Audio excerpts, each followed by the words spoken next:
ఇక BRS MLA వ్యాఖ్యలపై కాంగ్రెస్ నేతలు మండిపడుతున్నారు. ఆ వ్యాఖ్యలను MP Chamala Kiran Kumar Reddy, MLC Addanki Dayakar, TPCC chief Mahesh Kumar Goud తీవ్రంగా ఖండించారు.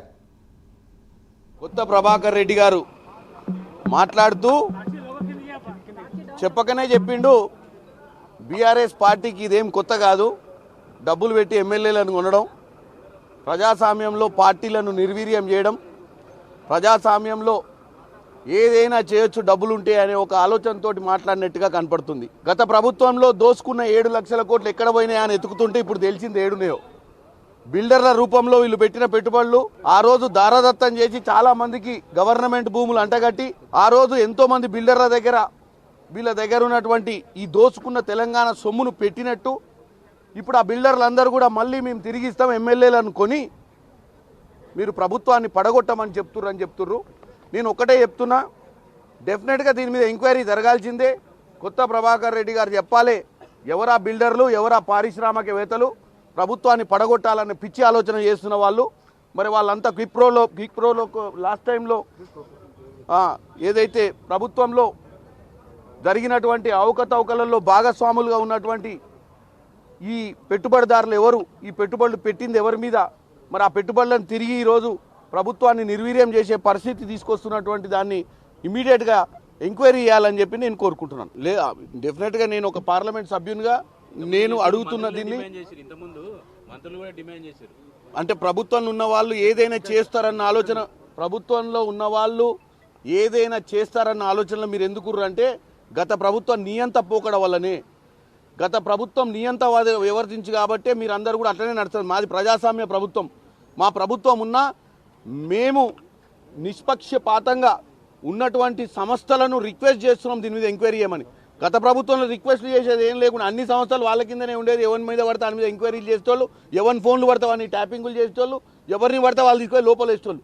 మా దగ్గర మేము అధికారంలో ఉన్నటువంటి పార్టీలో ఈరోజు ఎంపీగా ఉన్నా నేను రిక్వెస్ట్ చేసేది ఎందుకంటే ప్రజాస్వామ్యబద్ధంలో రిక్వెస్ట్ చేస్తున్నాం. ఒక మంచి కార్యక్రమాలు చేస్తే ఆ మంచి కార్యక్రమాలు చేసిన ప్రతిరోజు ఒక ట్రోల్నో ఒక అబద్ధాన్నో ప్రచారం చేసుకుంటూ ఇలా దాన్ని మభ్యపెట్టే ఒక ప్రయత్నం చేస్తున్న వైపు ఒకవైపు అయితే ఇలా ఎవరైతే ఆ బిల్డర్స్ ఉన్నారో లేకపోతే ఎవరైతే ఆ ప్రభుత్వాన్ని రియల్ ఎస్టేట్ ఉన్నారో వాళ్ళు ఎవరైతే కూల్చారనుకున్నారో మరి కొత్త ప్రభాకర్ రెడ్డి గారి దగ్గర మరి డీటెయిల్స్ ఉంటాయి. మరి ఆయనకు నార్కో అనాలిసిస్ చేసో లేకపోతే లైట్ డిటెక్టర్ పెట్టో ఏదైనా సరే ఇలా కొత్త ప్రభాకర్ రెడ్డి ఏ విధంగా ఈ స్టేట్మెంట్ ఇవ్వగలిగిండో ఇలా చెప్పాల్సిన సందర్భం ఉంది. కాబట్టి ఇది ఆషామాషిక వ్యవహారంగా మేము చూస్తలేం. ఎందుకంటే ఈ 9 సంవత్సరాల కేసీఆర్ పరిపాలన వద్దనుకొని ప్రజలు తెచ్చిన ప్రభుత్వాన్ని కూల్చాలనుకున్న దద్దమ్మల్లారా మీరు జాగ్రత్తగా ఉండండి చెప్తున్నా.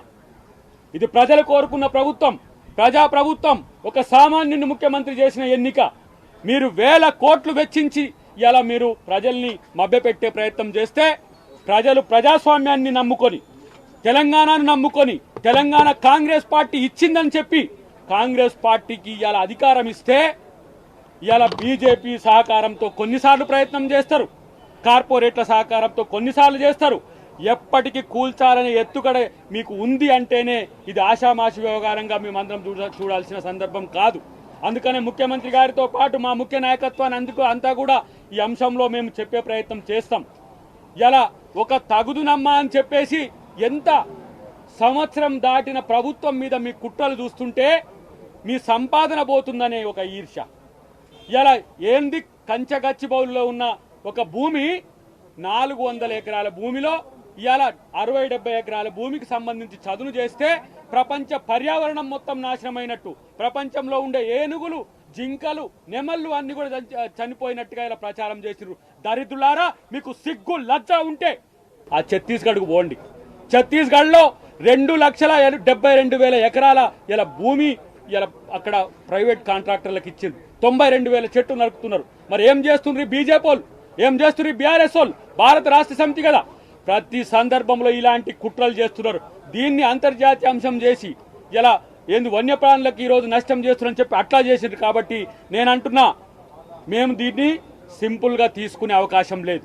కొత్త ప్రభాకర్ రెడ్డి గారే కాదు, ఇతరాత్ర ఈ ప్రభుత్వం కూలిపోతుంది అని చెప్పేసి గతంలో కూడా చాలా మంది టీఆర్ఎస్ నాయకులు అన్నారు, బీజేపీ నాయకులు అన్నారు. ఏ ఉద్దేశంతో అంటున్నారు, ఎవరితో కూడగట్టుకొని అంటున్నారు, ఎవరిని మీరు దగ్గర తీసుకొని ఇలా మాట్లాడుతున్నారో చెప్పాల్సిన అవసరం ఉంది. కాబట్టి కొత్త ప్రభాకర్ రెడ్డి మీద ఇమ్మీడియట్ గా ఆయనకున్న సమాచారాన్ని సేకరించాలంటే దాన్ని ఆయన విచారించాల్సిన సందర్భం ఉందని చెప్పి తెలియజేస్తూ, ఇలాంటి చోటా మోటా వ్యాఖ్యలకు భయపడేది లేదు. కొత్త ప్రభాకర్ రెడ్డి వ్యాఖ్యలు ఏమైనా విచారణ చేస్తారా? కొత్త ప్రభాకర్ రెడ్డి గారు మరి వారేమన్నా వారికి ఉన్నటువంటి డబ్బు ఆస్తిపాస్తుల హామీతో మాట్లాడుతున్నారో తెలియదు. ఉంటుంది డెఫినెట్గా. 10 ఏళ్ళు యథేచ్ఛగా దోచుకున్నారు. దాంట్లో ఇలాంటి కొత్త ప్రభాకర్ రెడ్డి కూడా అవకాశాలు వచ్చినాయి. ఆ దోపిడీ నుంచి ఇలా బయటపడుతున్నారు కాబట్టి అక్కస్తో మా ప్రభుత్వం మీద విమర్శలు చేస్తూ ఉన్నారు. ఒకటి మాత్రం వాస్తవం, ప్రజల బలమున్న ప్రభుత్వం ఇది, ప్రజల కోసమే పనిచేస్తున్న ప్రభుత్వం ఇది. ఇలాంటి బెదిరింపులు, ఇలాంటి కన్ఫ్యూజన్ స్టేట్మెంట్స్కి తావులేదు. ప్రజలు కూడా ఇబ్బంది పడాల్సిన అవసరం లేదు. ఇలాంటి చోటా మోటా వ్యాఖ్యలకు భయపడేది లేదు. కొత్త ప్రభాకర్ రెడ్డి వ్యాఖ్యలు ఏమైనా విచారణ చేస్తారా? కొత్త ప్రభాకర్ రెడ్డి గారు మరి వారేమన్నా వారికి ఉన్నటువంటి డబ్బు ఆస్తిపాస్తుల హామీతో మాట్లాడుతున్నారో తెలియదు. ఉంటుంది డెఫినెట్గా. 10 ఏళ్ళు యథేచ్ఛగా దోచుకున్నారు. దాంట్లో ఇలాంటి కొత్త ప్రభాకర్ రెడ్డి కూడా అవకాశాలు వచ్చినాయి. ఆ దోపిడీ నుంచి ఇలా బయటపడుతున్నారు కాబట్టి అక్కస్తో మా ప్రభుత్వం మీద విమర్శలు చేస్తూ ఉన్నారు.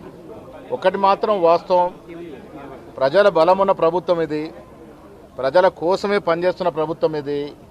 ఇలాంటి బెదిరింపులు, ఇలాంటి కన్ఫ్యూజన్ స్టేట్మెంట్స్కి తావులేదు. ప్రజలు కూడా ఇబ్బంది పడాల్సిన అవసరం లేదు.